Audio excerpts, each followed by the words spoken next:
पण लोकांना जे कळायचं ते कळलंय. आपण तरी कोणाची तोंड बंद करणार आहे? पण राधिका, मला असं वाटतं की ह्या सगळ्याचा अथर्ववर जो परिणाम होतोय ना, त्याचा विचार करावा लागेल. मला असं वाटतं की आपण त्याला आता नागपूरला पाठवूया. पण आईशिवाय किती दिवस राहील तो असा? अगदी बरोबर आहे. मलाही तसंच वाटतंय. मला वाटतंय अथर्वला तिकडे पाठवू नका. मुळामध्ये जी शिक्षा गुरुनाथला व्हायला पाहिजे ती अथर्व आणि राधिकाला का म्हणून? त्या दोघांनी का वेगळं राहायचं? काय राधिके, मला तर असं वाटतं या सगळ्यामध्ये त्याची परवड व्हायला नको. त्याच गोष्टीचा विचार मीही करून राहिले नानाजी. ज्या गोष्टींमुळे आपल्या मुलाच्या मनावरती परिणाम होतोय त्या गोष्टीपासून आपण आपल्या पोराला दूर ठेवावा असं कुठल्या आईला वाटेलच ना. तसं या आई बाबांना यातलं अजून काहीच माहिती नाही. पण आता माहिती व्हायला हवी राधिका. मला सांग, हे किती दिवस सत्य त्यांच्यापासून तू लपवून ठेवणार आहेस? त्यावेळेला या सगळ्याचा त्यांना धक्का बसेल असा विचार करून तू त्यावेळेला गप्प बसलीस. आणि हे सगळं दुसऱ्याकडून उद्या त्यांना कळलं, त्यांना काय वाटेल याचा विचार कर. लोक तर काय बोलतातच आहेत. आणि ही बातमी त्यांच्यापर्यंत पोहोचायला वेळ नाही लागणार.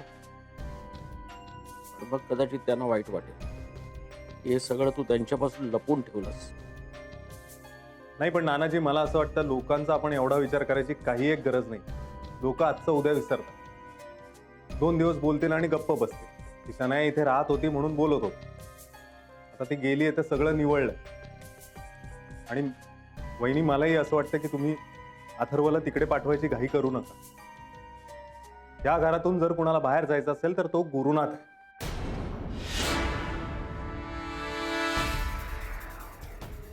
ये शनाया.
चल शनाया, आज चल. आत पाऊल टाकलं तर याद राखा. जी हिम्मत कशी झाली का इथे यायची?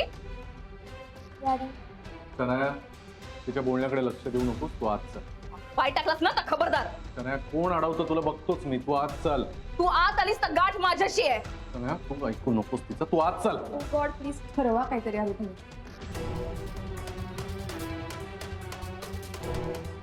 ठरवायचं काय आहे त्याच्यात? शनाया, तू आज चल. मी बघतो तुला कोण अडवतंय. तनिया, तू आत येणार नाहीयेस. घाबरतो का कोणाला? थांबा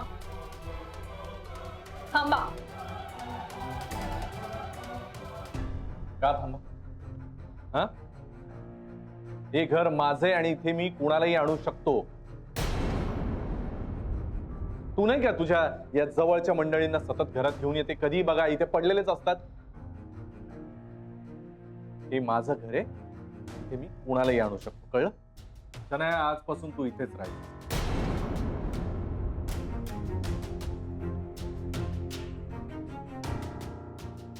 काय म्हणाला? हा, डोकं ठिकाणावरती आहे का तुमचं? तू ग विंडो, इतकं सगळं झालं, यांनी तुझ्यावरती आरोप केले तरी तू यांच्या जवळ आलीस? तर तुला काही लाज लज्जा स्वाभिमान काही आहे की नाही? राधिका, अगं कोणाला सांगतेस तू? हिला सांगून काही उपयोग नाही. हिला ना फक्त ह्याचे पैसे हवे. त्याचसाठी परत परत येते ती त्याच्याकडे. आणि ह्यालाही कळत नाही काही. हे मला काय कळतं आणि काय नाही ना, हे तुझ्याकडून शिकायची गरज नाहीये मला. हे बघा, हे माझं पर्सनल मॅटर आहे, सांगून ठेवतो. तुम्ही याच्यामध्ये पडायचं काही कारण नाहीये. तुमच्या पर्सनल मॅटर मध्ये पडतो का मी? हा, का हो महाजनी, का हो नानी? तर या रेवती गुप्तेंचं एवढं चालू आहे, मी पडलो का मध्ये? मी काही बोललो का? माइंड युअर लँग्वेज हा गुरुनाथ. तू काय बोलतोय तुझं तुला तरी कळतंय का? गुप्ते शांत व्हा, शांत व्हा. काय स्वतःच्या चुकावर पांघरून घालायला तो दुसऱ्यावर चिखल ओढतोय, पण त्यात त्याचेच हात घाण होत आहेत हे कळत नाही त्याला. ओ फिलॉसॉफी लेक्चर देऊ नका हा मला. जाऊ द्या, तुमच्याशी बोलण्यात काय अर्थ आहे? मला राधिकाशी बोलायचंय, महत्वाचं. जरा प्रायव्हसी द्या आम्हाला. त्यामुळे आता तुम्ही सगळे निघा.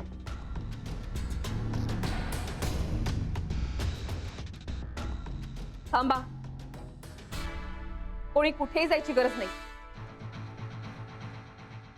जे काय घडलंय ते यांच्या समोर घडलंय. त्यामुळे आता तुम्हाला जे बोलायचं ते यांच्या समोर बोला. वा, पॅकेज डीलच आहे म्हणजे. ठीक आहे ना, मला काय फरक पडतोय? तुला सांगणार होतो, या सगळ्यांसमोर सांगतो. मग आता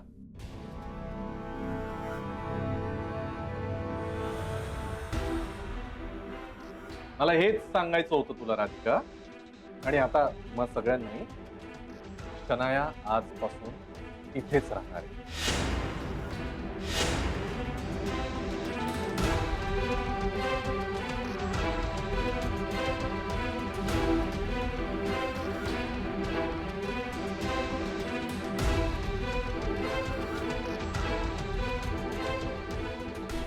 नाही,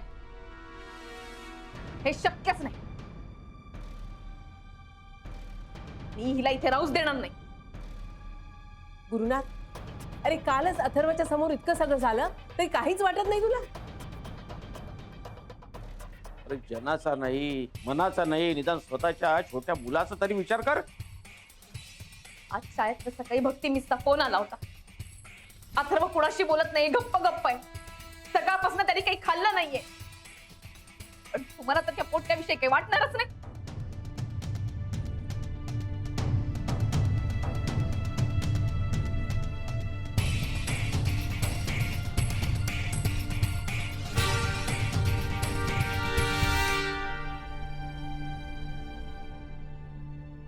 ऐक ना, हे सगळेजण त्या अथर्वला यूज करून तुला ब्लॅकमेल करतायत.